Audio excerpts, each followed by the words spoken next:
얼마 전 군 사령관들이 일제히 양심 고백이라면서 민주당 김병주 의원의 채널에 출연했죠. 인터뷰 형식으로 당시 상황을 고백했는데 역시나 완전 믿을 건 못 됐나 봅니다.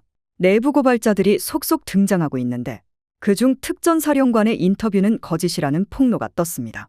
이제 뭐 하나 믿을 게 없는 정부라는 게 또 한 번 증명됐다는 겁니다. 윤석열과 그 오른팔들이 긴급 체포되어야 한다고 생각하신다면 구독과 좋아요 부탁드립니다. 계엄군의 주축인 특수전사령부의 핵심 간부가 인터뷰를 통해 곽종근 특전사령관을 겨냥한 폭로를 쏟아냈다고 합니다. JTBC에 따르면 계엄 당시 헬기 출동이 늦어지자 곽 사령관이 불같이 화를 냈고 국회에서 계엄 해제 요구안이 의결되는 순간엔 고개를 숙이며 괴로워했다는 것인데요. 곽 사령관은 야당 의원과 인터뷰에서 계엄 발령 사실을 방송을 보고 뒤늦게 알았다고 한 바 있어 논란이 예상되고 있는 상태입니다. 이런 점은 국힘에서도 비슷하게 드러납니다.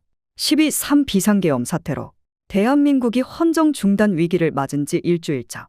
계엄 선포 당사자인 윤석열 대통령이 임기를 포함해 앞으로의 전국 안정 방안을 일임하겠다고 한대상인 집권 여당 국민의힘은 우왕좌왕 지지부진한 모습을 면치 못하고 있는데요.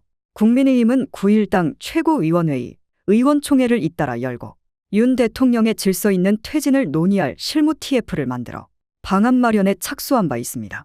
그러나 이제서야 열어놓고 논의를 시작한다는 말은 결국 뚜렷한 대안도 없는 상태에서 지난 12.7 대통령 탄핵소추안 가결을 막았다는 말과 같아 야당과 시민사회의 비판이 더 거세질 것으로 보입니다. 707 단장을 비롯한 내부 고발자들이 등장하는 것도 변수입니다.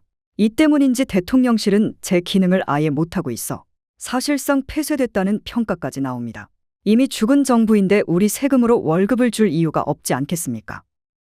이와 함께 계엄군의 주축인 특수전사령부의 핵심 간부도 JTBC와의 인터뷰에서 곽종근 특전사령관을 겨냥한 폭로를 쏟아냈습니다. 계엄 당시 헬기 출동이 늦어지자 곽 사령관이 불같이 화를 냈고 국회에서 계엄 해제 요구안이 의결되는 순간엔 고개를 숙이며 괴로워했다는 겁니다. 곽 사령관은 야당 의원과의 인터뷰에서 계엄 발령 사실을 방송을 보고 뒤늦게 알았다고 말한 바가 있어서 논란이 예상됩니다. 계엄이라는 상황은 언론 보도에서 문자를 딱 보면서 그때 최초 인지를 했습니다.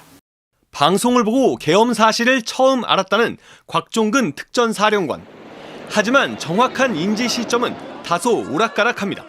지금 제 기억으로는 한 20여 분 전쯤 됐던 것 같습니다. 그 전에 장관의 지시를 받아서 그때는 어떤 상황이 있을 거다라는 정도만 인식을 했고 계엄을 미리 알았다는 건지 몰랐다는 건지 애매한 이 말.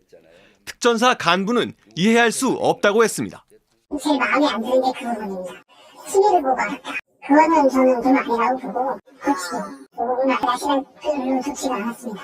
훈련 상황의 경우에는 그 정도 날씨면 캔슬이었습니다. 사령관이 직접 운영하시는 헬기 부대가 있는데 작전이라고는 얘기 안 하고 훈련으로 미리 얘기만 걸어놓고 헬기가 늦어질 때 사령관들한테 엄청 화를 냈습니다. 그래서 의사봉을 3번 치는 딱 그 순간에 머리를 푹 숙이고 괴로워하는 그런 모습을 이제 봤습니다. 무거운 마음으로 깊이 사죄드립니다. 국회 국방위에 출석하여 제가 아는 모든 진실을 말씀드리고 싶었으나 기회가 없는 듯하여 이 자리에 섰습니다. 지금까지 저에게 많은 문자와 전화로 인터뷰를 요청해 주신 기자분들께 응답하지 못한 것은 절대 책임을 회피하고자 해서가 아님을 말씀드립니다. 저는 무능하고 무책임한 지휘관입니다. 부대원들을 사지로 몰았습니다. 전투에서 이런 무능한 명령을 내렸다면 저는 사망했을 것입니다. 지금 부대원들이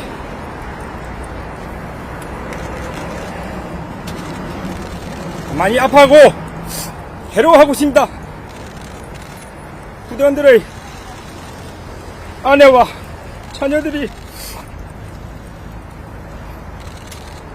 아빠의 눈치를 보고 있습니다. 국민 여러분, 707 부대원들은 모두 피해자입니다. 전 김용현 국방장관에게 이용당한 가장 안타까운 피해자입니다. 부대원들은 죄가 없습니다. 죄가 있다면 무능한 지휘관의 지시를 따른 죄뿐입니다. 국민 여러분, 꼭 부대원들을 용서해 주십시오. 707 부대원들이 행한 모든 잘못은 지휘관인 제가 모두 짚고 가겠습니다. 어떠한 법적인 책임이 따르더라도 모두 제가 책임지겠습니다. 민주주의, 법치주의 국가의 군인으로서 잘못에 대한 모든 책임을 다하고 스스로 죄를 물어 사랑하는 군을 떠날 것입니다. 꼭 그렇게 되도록 국민 여러분께서 도와주십시오. 부대원들에게 국회의사당으로 출동하라고 지시한 것이 접니다. 국회의사당에 난입한 197명의 현장 지휘관도 저입니다.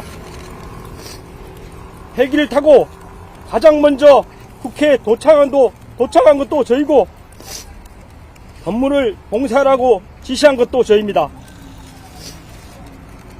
후문과 정문에서 몸싸움을 지시한 것도 저이고, 창문을 깨고 건물 안으로 들어가라고 지시한 것도 저입니다. 건물 내에서 2차례에 걸쳐 진입 시도를 지시한 것도 저입니다.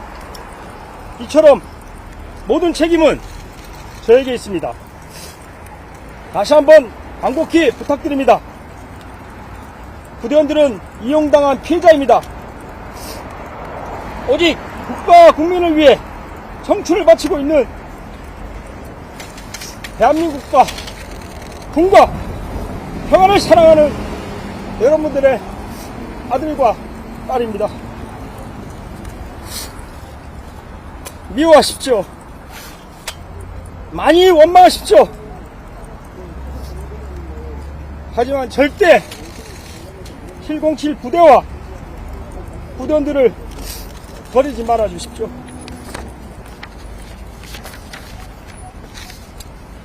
백호인은 국가와 국민에 대한 조건 없는 충성과 부대와 전우에 대한 무한한 사랑을 가슴 깊이 품고 죽음이 우리를 가릴 때까지 백호 정신으로 부대의 전통을 계승한다. 하나, 나는 부대 임무에 최우선을 두고 행동하겠다. 둘, 나는 조국의 부름에 자랑스럽게 임하겠다. 셋, 나는 부대의 명예를 실추시키지 않겠다. 넷, 나는 전우와 참다운 인간관계를 유지하겠다. 다섯, 나는 부모님의 끝없는 사랑을 잊지 않는다.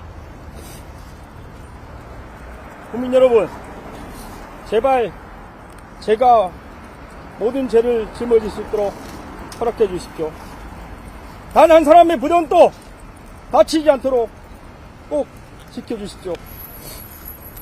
그들 모두가 소중한 대한민국의 아들과 딸임을 꼭 기억해 주십시오.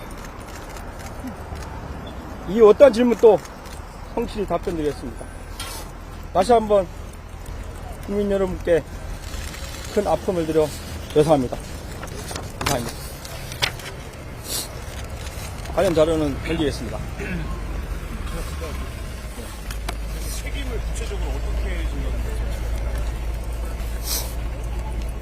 법적 책임을 진다는 뜻이었고, 제가 뭐 어떤 처벌이 내려질지는 잘 모르겠습니다. 하지만 군에서도 나름 규정이라는 것이 있고, 그리고 이제 법으로도 법이 있기 때문에 거기에 대한 책임 말씀드린 거고, 사실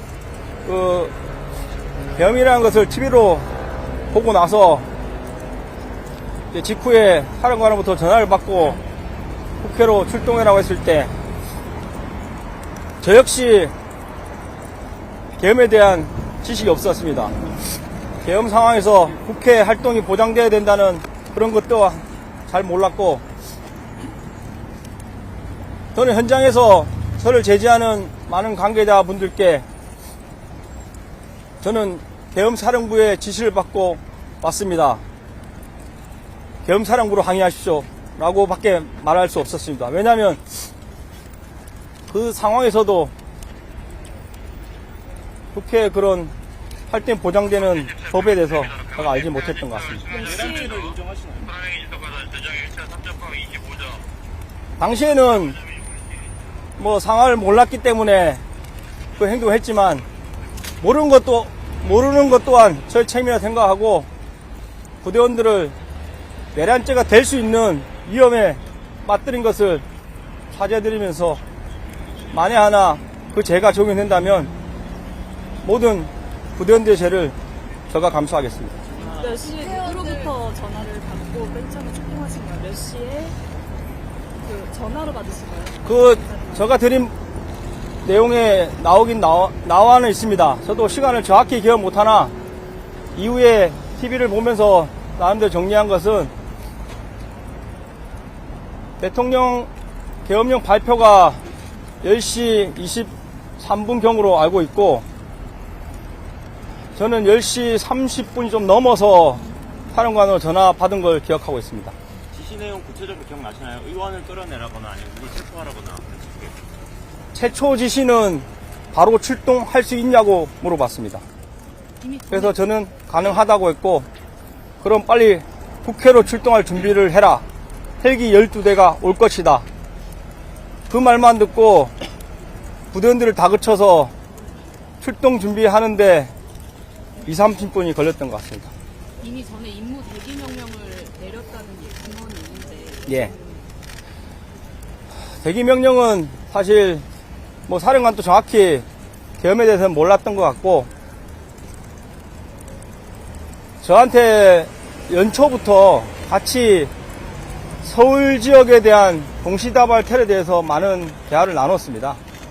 그거는 순수한 서울에서 테러가 났을 때, 경찰의 능력이 초과했을 때, 테러 방지법이 나오는 군 대테러 특공대를 요청했을 때 어떻게 하겠냐는 것이었고, 거기 관련해서 저희가 올해 처음으로